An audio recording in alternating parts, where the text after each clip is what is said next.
wear your masks, take your vaccines, stay home, stay safe.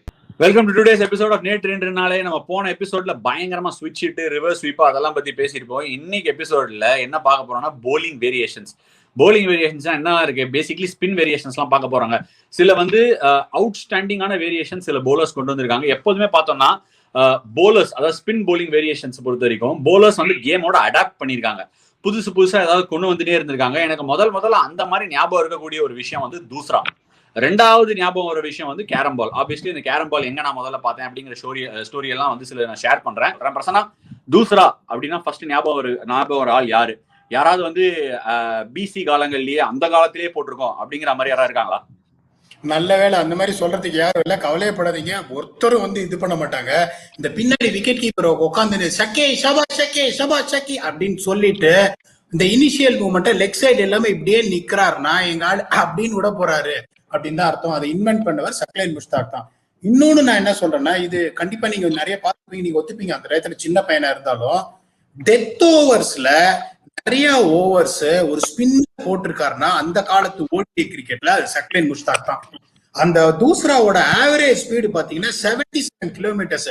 ஒரு பக்கம் வசீம் அக்ரமும் மாத்தி போடுவாங்க, இன்னொரு பக்கம் சக்லைன் போடுவாங்க. எத்தனை ஸ்டெம்பிங் அவர் எடுத்திருக்காரு, ஸ்டீவா மாதிரி ஒரு ஆளை எடுத்திருக்காரு. இப்ப நிறைய பேர் புரியவே இல்லை. ஒரு லெக்கட்டர் மாதிரி மெதுவா போக மோயின்கான் மெதுவா வெயிட் எடுப்பாரு, ஒரு கோல் எடுத்திருக்காரு. சோ எனக்கு ஆல்வேஸ் இந்த தூசராவை பொறுத்த வரைக்கும், அதாவது ஃபர்ஸ்ட் சக்லைன் முஷ்டாக் கொண்டாந்து, அதுக்கப்புறம் சையத் அஜ்மல் போட்டாரு, அப்புறம் பஜ்ஜி போட்டாரு. இந்த தூஸ்ராவை வேகமா போடுறது ஆல்மோஸ்ட் இம்பாசிபிள் லீகல் ஆக்ஷன்ல. ஏன் அப்படின்னு சொல்றேன்னா, என்னோட ரிஸ்ட்டை நல்லா பாருங்க.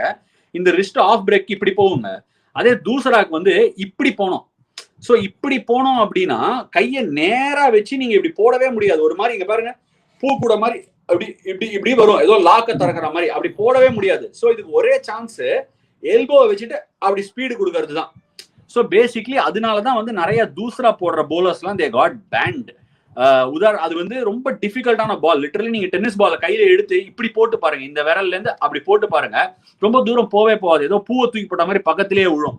ஸோ அதுதான் அந்த பாலோட பெரிய ப்ராப்ளம். ஆனா சக்லைன் முஷ்டாக்கு மெல்லமா அழகா போடுவார். அந்த ஸ்பீட்ல தான் அந்த பாலை வந்து லீகலாவே போட முடியும். ஆக்சுவலா அதுலதான் போடுவாரு. அண்ட் இன்ஃபேக்ட் ஷோயப் மாலிக், நீங்க மறந்துட்டீங்கன்னு நினைக்கிறேன், ஷோயப் மாலிக் வந்த புதுசுல சக்லைன் முஷ்டாக் மாதிரியே வந்து அவர் அந்த தூசராவை போட்டார். அதுக்கப்புறம் அவர் போலிங் பின் தங்கிடுச்சு, அவரோ பேட்ஸ்மேனா ஆயிட்டாரு. பட் ஒரு விஷயம், எப்பவுமே இந்தியா அகேன்ஸ்டா சக்லைன் போடும்போது அவர் எப்பவுமே டெத் ஓவர்ஸ்ல போட்டு விக்கெட்டை அள்ளிடுவாரு. அதுல என்ன ஒரு பியூட்டினா, அந்த தூசரா போடும் போது மட்டும் வைட் ஆஃப் த கிரீஸ் போயிடுவாரு. நல்லா முக்கா கோணத்துல இருந்து பால் இப்படி தள்ளுவாரு. ஏன்னா அப்பதான் ரிஸ்ட் இப்படி போயிட்டு இப்படி தள்ள முடியும். அவர் வைட் ஆஃப் த கிரீஸ் போனாலே தூசரா தான். ஆனாலும் இறங்கி எல்லா பேட்ஸ்மேனும் ஸ்டம்பிங் ஆயிடுவாங்க. அந்த காலத்துல வீடியோ ஃபுட்டேஜஸ் ரொம்ப கம்மி. அண்ட் பிரசன்னா, ஆனா இவர் டெஸ்ட் மேட்ச்லயும் இந்த தூசராவனால யூஸ் பண்ணிருக்காரு. வெறும் டெய்ல் ஹேண்டர்ஸ்க்கு தான் யூஸ் பண்ணாரா, நிறைய பேருக்கு யூஸ் பண்ணிருக்காரு? டெஸ்ட் மேட்ச்ல நீங்க சொல்ற மாதிரி மிட் கிரீஸ் வந்து நிறைய வந்துட்டு ஃபர்ஸ்ட் வாயின் போகும். அந்த இந்தியா 1999 சீரீஸ் வந்த போது என்ன பண்ணாருன்னா, சென்னையில 5-5, அதுக்கப்புறம் டெல்லியில 5-5 விக்கெட் எடுத்தாலே. அதையும் யோசிச்சு பாருங்க, அந்த உங்களுக்கு சச்சின் டெண்டுல்கர், ராகுல் டிராவிட், முகமது அசாருதீன் எல்லாம் கிரேட்ஸ். அவங்களால 5-5ன்னா டக்கர் வாயின் போகும் ஸ்லிப்ல. அவர் அப்ப என்ன பண்ணுவாரு, அப்பயே என்னன்னா ஒரே இதுன்னா இந்த பவுன்ஸ்ல நீங்க சொல்ற மாதிரி டெக்னிக்கலா நீங்க எக்ஸ்பிளைன் பண்ணீங்க, இந்த ஸ்பிளைஸ் ஆஃப் த பேட்ல அடிச்சு அப்படியே ஃபர்ஸ்ட் ஸ்லிப்ல அப்படியே கெந்தி போகும் உங்களுக்கு. சோ அவரோட இதுவே வேற. ஷோயப் மாலிக் அதை ட்ரை பண்ணாரு, அதுக்கப்புறம் பெருசா வந்து சக்சீட் பண்ண முடியல. ஆஃப்டர் 2 இயர்ஸ் அவரோட போலிங் அப்படியே போயிட்டு இன்னொரு டிபார்ட்மெண்ட்ல இப்ப லெஜெண்டா இருக்காரு.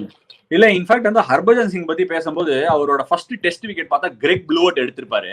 அது ஒரு மாதிரி கிரெக் ப்ளூவர்ட் இன்சைட்ல போல்ட் ஆயிடுவாரு. அது ஆனா இப்ப லுக் பேக் பண்ணி பார்க்கும்போது நிறைய பேர் தப்பா தூசரா மென்ஷன் பண்ணுவாங்க. Normal off break which went straight with the arm.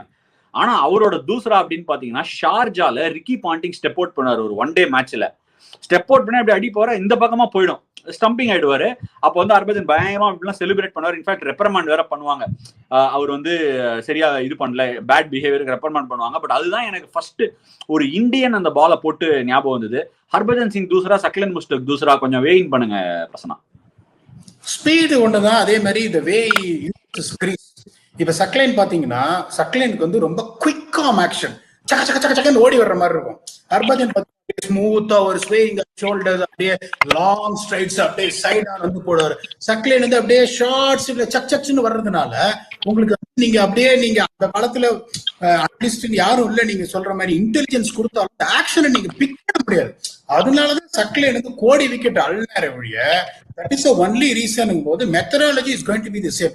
இன்னொரு டிபேட் நான் இங்க கொண்டு இப்ப இந்த 15 டிகிரிஸ் பென்ட சொல்றாங்க. போலர் அப்படின்றவன் இப்ப நீங்க சொல்ற மாதிரி ஆப்போசிட்டா இப்படி தள்ளினாதான் இந்த தூசரா லெக் கட்டுற மாதிரி போகும். நான் திருப்பி ஒரு வாட்டி காட்டுறேன். இப்படி கை நல்லா ஸ்ட்ரெயிட்டா இருக்கு பாருங்க. இப்ப என் கை ஸ்ட்ரெயிட்டா இருக்கு, கொஞ்சம் நீளமா இருக்கிறதுனால காட்டுறேன். இப்படி பின்னாடி எடுத்துட்டு போயிட்டு இப்படி பெண்ட் பண்ணலாம். நீங்க இதுல லோடிங்ல இப்படி பெண்ட் பண்ணலாம். பண்ணிட்டு மேல வரும்போது இப்படி வர முடியாது, அந்த ஜர்க் இருக்க முடியாது. இப்படி அழகா இப்படி பின்னாடி போயிட்டு இப்படி திரும்பி ரொட்டேட் ஆகி இப்படி ஸ்ட்ரெயிட்டா வரணும். அந்த லோடிங் பண்ணிட்டு திரும்பி ரொட்டேட் ஆகணும். நிறைய பேர் என்ன பண்ணுவாங்க, இப்படி ரொட்டேட் பண்ணிட்டு லோட் பண்ணுவாங்க ஒரு வாட்டி. அங்கதான் வந்து உங்களுக்கு இந்த எல்போ எக்ஸ்டென்ஷன் இப்படி கொடுக்க முடியும். அப்படி கொடுத்தாதான் அதுல ஸ்பீடு வரும். அண்ட் நிறைய அந்த எல்போல அந்த ஃபிளெக்ஷன் வந்தாதான் அந்த ஸ்பீடு கிடைக்கும். ஏன்னா இப்படி போடுற பால் நான் சொன்ன மாதிரி நீங்க சும்மா அப்படி போட்டீங்கன்னா டென்னிஸ் பால் அப்படி பூ மாதிரி தான் விழும். அததான் நான் சொல்றேன், it is a kind of a variation developed by a finger spinner. அப்படிங்கும் போது அதுல நீங்க 15 degrees bent ன்னு சொல்லிட்டு அந்த ஆர்மரியை வந்து குளோரியஸ் கேம் ஆஃப் கிரிக்கெட்ல இருந்து எடுக்க கூடாதுன்ற நான்.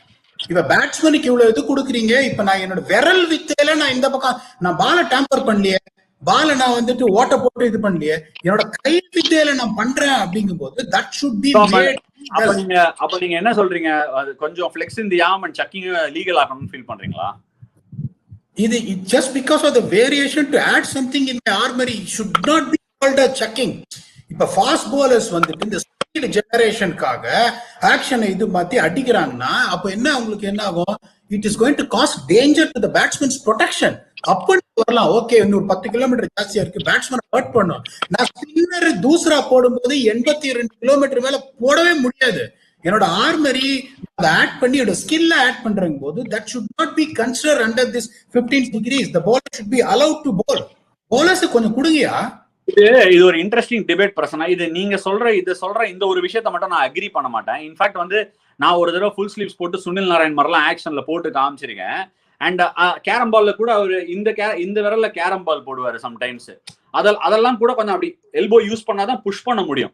ஸோ அதனாலதான் கூட நீங்க பாத்தீங்கன்னா அவரோட ஆக்ஷன்ல ரெப்ரமெண்ட் பண்ணாங்க. நான் ஏன் இதை ஒத்துக்க மாட்டேன் அப்படின்னா, நீங்க பிளாட்டா, அதாவது எதுவுமே வந்து இந்த நடுவால லைன் இருக்கவே கூடாது. ஒரு line where you can breach. அதாவது சொல்லுவாங்க தெரியுமா, இந்த லைன் இப்படியும் போலாம் இப்படியும் விழுந்துடலாம். ஒரு மெல்லிசான கோடு, அதுக்கு இந்த பக்கம் நீ இந்த பக்கம் நான் அப்படிங்கிற மாதிரி அந்த மெல்லிசான கோடே இருக்கக்கூடாது.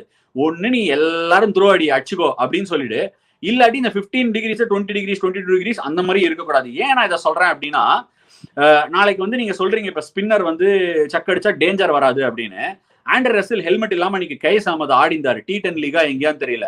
கைஸ் அஹமத்னு ஒரு லெக் ஸ்பின்னர் ஓடி வந்து நட்டேர்னு ஒரு பவுன்சர் போட்டாரு. திகில்ல விழுந்துட்டாரு ரசில். விழுந்துட்டு அப்புறமா ஹெல்மெட்டை வாங்கி மாட்டினாரு கைஸ் அஹமட. நாளைக்கு நீங்க இந்த மாதிரி அடிக்கலாம், நீ ஜக்கிங் பண்றதுனால ஒரு டைமென்ஷன் கேம்ல வருதுன்னா ஸ்பின்னரும் 130 போடுவாங்க. முந்தா நேரத்துல லபுஷேன் வந்து 135ல பவுன்சர் போட்டிருக்காரு ஓடி வந்து. அண்ட் இது ஏன் நான் இதை சொல்றேன்னா, பல குழந்தைங்க சின்ன வயசுல இருந்தே போலிங்னா நேர் கையில தான் போடணும் அப்படின்னு 10 வயசு 8 வயசுல இருந்தே கரெக்ட் பண்ணி போலரா நீட்டா வராங்க.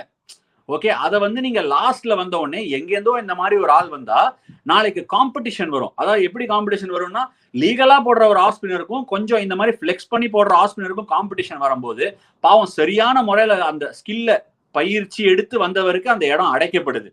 சோ இதை வந்து ரொம்ப கிளியர் கட்டா சொல்லணும். பர்ஃபெக்ட்டா சொன்னீங்க. நான் ஒரே ஒரு கேள்வி கேக்குறேன், தூசரா வந்து ஏர்லி ரிலீஸா லேட் ரிலீஸா? இது வந்து அருணாச்சலம் படம் ரிலீஸ். ஏன்னா நான் ஏன் சொல்றேன் அப்படின்னா, நீங்க லேட் ரிலீஸ் ஏர்லி ரிலீஸ்லாம் வந்து it is a technical question. Ideally பாத்தீங்கன்னா இப்ப நார்மலா தூசரா ரிலீஸ் பண்ணும்போது க்ளோஸ் டு யுவர் தூசரா ரிலீஸ் பண்ணா லேட் ரிலீஸா தான் வர முடியும் பிரசனா. உங்க கண்ணுக்கு முன்னாடி தான் ரிலீஸ் ஆகணும். ஏர்லி ரிலீஸ் பண்ணீங்கன்னா ஃபிளெக்ஷன் ஆஃப் தி ஆர்ம் தேவைப்படாது. நான் திருப்பி சொல்றேன், நீங்க பின்னாடி கரெக்ட்.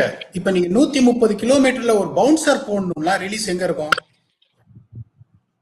நான் வாஸ் பவுலர் இல்லையே, அதை பத்தி யோசிச்சது கிடையாது. ரிலீஸ் ஃப்ரண்ட்ல தான் இருக்கணும், பின்னாடி இருக்க முடியாது. நல்ல ஃப்ரண்ட்ல தான். நீங்க இன்டெலிஜென்ஸ் கரெக்ட். நீங்க ஃபாஸ்ட் பவுலர் இல்லன்னு சொல்ல முடியும். ஃபாஸ்ட் பவுலர்னா மாங்காவை இப்படி முன்னாடி வச்சுதான் நீங்க அடிக்க முடியும். சோ என்ன பொறுத்த வரைக்கும் சக்கிங் அப்படிங்கிறது it should be only be considered for late release and not for early release. Early release அப்படின்னு பாத்தீங்கன்னா உங்களுக்கு இங்க இருந்து இப்ப தூசராவா இருக்கட்டும் மேக்ஸிமம் இங்க இருந்து ரிலீஸ் பண்ணுவீங்க. இதுக்கு இப்ப நீங்க சொல்ற பாயிண்ட் எனக்கு புரியுது. இது வந்து டெக்னிக்கலி ஒரு லேப் டெஸ்டிங்க்கு okay, but for an argument sake on field இது ஒர்க்கே ஆகாது பிரசனா. எனக்கு இந்த கொஸ்டின் நிறைய இருந்திருக்கு. இப்ப ஒரு போலரை சக்கிங்க்கு கால் பண்ணிட்டாங்கன்னா அந்த போலர் ஒரு ப்ராசஸ்ல வந்து he has to go through and come. உதாரணத்துக்கு வந்து ஒரு சுனில் நாராயணோ சையத் அஜ்மலோ இந்த மாதிரி போலர்ஸ் எல்லாம் அந்த ப்ராசஸ்ல போடும்போது ஒரு லெபார்டரியில போய் ரியல் டைமா அதை காமிச்சு அவங்க கிளியரன்ஸ் வாங்கி ஆக்ஷன் கரெக்ஷன் பண்ணி வந்து போலிங் போடணும். கஷ்டப்பட்டு ஒரு விஷயத்த வந்து 15 டிகிரின்னு சொல்லி கன்சிஸ்டன்டா போலர்ஸ் இப்படி பண்ணாத, இது பண்ணாது, தப்புடா ராஜா அப்படின்னு சொல்லி நீங்க ட்ரெயின் பண்ணி சின்ன வயசுல இருந்தே மாத்துற ஒரு விஷயத்த சடனா இன்னைக்கு மாத்துனீங்கன்னா பல பேர் பெனிஃபிட் ஆவாங்க, பல பேர் சரியான முறையில பயிற்சி பெறவங்களும் அஃபெக்ட் ஆவாங்க. அதனால இப்போ நீங்க இந்த லேப் பத்தி சொல்லிருக்கீங்க நிறைய. ஒரு இப்ப நான் சொல்ல விரும்பல, ஒருத்தர் இப்ப வந்து இப்ப சவுத் ஆப்பிரிக்கால வந்து இப்பதான் வந்து வந்திருக்காரு ஒரு spinner, first time made in to West Indies. அவர் வந்து 2015 வந்து கிங்னு சொல்லி நிறுத்திட்டாங்க. என்கிட்ட தான் வந்தாரு, என்னோட ஆக்ஷனை சார்ட் அவுட் பண்ணு. அவரோட ஆக்ஷனை சார்ட் அவுட் பண்ணி முடிச்சுட்டு நாங்க வந்தோம். நான் ஒன்னே ஒன்று தான் சொல்றேன், இப்ப உள்ள போயிட்டு ஒண்ணு கிடையாது. இப்ப சக்லைன் முஸ்தாக்கோட வீடியோஸை காமிச்சிட்டு அந்த லேப் டெஸ்ட்ல சக்லைன் முஸ்தாக் வீடியோ மாதிரி நீங்க போட்டீங்கன்னா உங்களோட பென்ட் வந்து 13.2 டிகிரிஸ் சொல்லிட்டு கிளியர் பண்றாங்க. நீங்க வெளியே திருப்பி உங்களோட ஆக்ஷனை திருப்பியும் போடலாம். என்ன கேரண்டி இருக்கு அதுல? கண்டிப்பா நான் ஒத்துக்கிறேன். நீங்க கண்டிப்பா நான் ஒத்துக்கிறேன். வெளியில அதாவது வந்து மேட்சோட பிரஷர், அதாவது வந்து நான் சிம்பிளா சொல்றேங்க.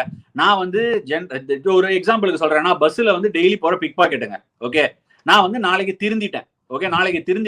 என்னோட குடும்ப சூழ்நிலை காரணமா இன்னைக்கு என் குடும்பத்துல சாப்பிடறதுக்கு வழி இல்லை, நான் பஸ்ல போறேன். எதேர்ச்சியா அப்படி கை விட்டு அப்படி பழக்க தோஷத்தை அந்த பிக் பாக்கெட் அடிக்க போயிடும். அதே மாதிரிதான் ஒருத்தர் யாராவது ஒரு விஷயம் பழகிட்டாங்க அப்படின்னா லேபுங்கிறது வந்து ஒரு ப்ரொடெக்டட் என்விரான்மெண்ட். அங்க நீங்க டெஸ்ட் கிளியர் பண்றதுக்கு தான் போறீங்க. முடிச்சிட்டு கிரவுண்டுக்கு திருப்பி வரும்போது 1 ball 6 விக்கெட் எடுக்கணும் அப்படின்னு நினைச்சா அந்த பழைய பிராக்டிஸ் திருப்பி வந்துடும். I am with you, on field umpires call பண்றதுக்கான திறன் வரணும். ஆனா அதுக்கு இன்னும் கொஞ்சம் அதுல நம்ம இல்லையோ, டெக்னாலஜியும் அம்பையரும் கலந்து அதை டிசைட் பண்ணணுமோ, இல்ல ஒரு ரியல் டைம் டெக்னாலஜி இருந்தாதான் அதை பண்ண முடியுமோன்னு எனக்கு ஒரு சந்தேகம் இருக்கு.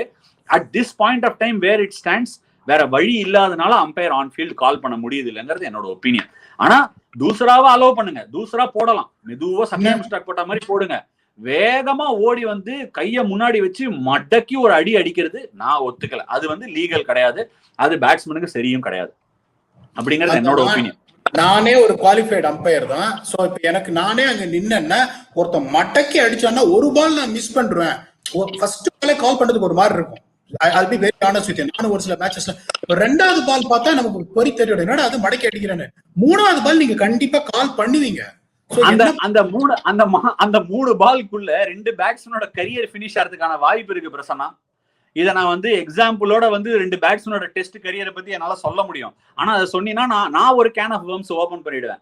2 பேரோட டெஸ்ட் கரியர் முடிஞ்சிடுச்சு இந்த காரணங்கள்னால, ரீசன்ட் பாஸ்ட்லயே நடந்திருக்கு.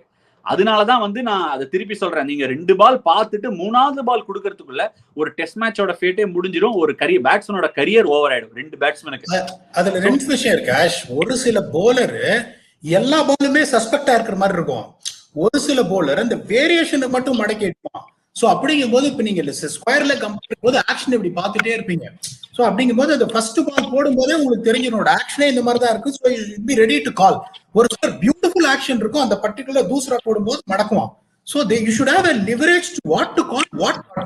உங்களோட ஆக்ஷனே இப்ப சொல்லக்கூடாதுன்னு பாக்குறது. ஆஃப் ஸ்பின்னர் இருந்தாரு, எல்லா பாலுமே மாங்க அடிக்கிற மாதிரி இருக்கும், பட்டு ருப்பு திரும்பும். இப்ப நான் அம்பையரா இருந்தா என்ன பண்ணுவேன், முதல் பாலே துண்டை போட்டுருவேன், தலை ஓரமா போன்னு. சோ ஒரு சில பாத்தீங்கன்னா அந்த ஆக்ஷனுக்கு மட்டும்தான் வருது. அப்படிங்கும் போது அந்த லிவரேஜ் என்ன பொறுத்த வரைக்கும் அந்த வேரியேஷன், the தூசரா வேரியேஷன் அப்படின்னா at least I want ICC to flex it to 18.6 degrees. Let the bowlers are allowed to bowl தூசரா to bring that competitiveness between the patterns. அப்பதான் நான் திருப்பி சப்போர்ட் பண்ணுவேன். சோ நீங்க என்ன சொல்றீங்கன்னா இந்த மெல்லிசான கோடை வந்து கொஞ்சம் இன்க்ரீஸ் பண்ணுங்க, அந்த கோடை கொஞ்சம் பிராடர் ஆகுங்க. சோ நீங்க உங்களை வச்சு பார்த்தா அந்த பழைய தூசரா பல பேர் இப்ப போடுறது இல்ல. சோ தூசராவை தூசி தட்டுங்க அப்படின்னு நீங்க சொல்றீங்க. தூசி தட்டி பழைய ரெக்கார்ட்ஸ் இருந்து எடுத்து முன்னாடி வைங்க, பழைய பன்னீர் செல்வமா திரும்பி வரட்டும் அப்படின்றீங்க. என்னோட ஒப்பீனியன் திருப்பி தூசரா வரட்டும், சக்லைன் முஸ்டாக் மாதிரி நல்லா கிளீனா நீட்டா அழகா ரொம்ப ரெஸ்பான்சிபிளா போடுங்க. தூசராவை மடக்கி அடிக்க வேண்டியதுக்கான நெசசிட்டியில தூசரா அதை மடக்காம மெல்லமா போடலாம். ஆனா என்ன ப்ராப்ளம்னா மெல்லமா போட்டா பேட்ஸ்மேனுக்கு பிக் பண்ண முடியுங்க, அதுதான் ஒரு பிரச்சனை.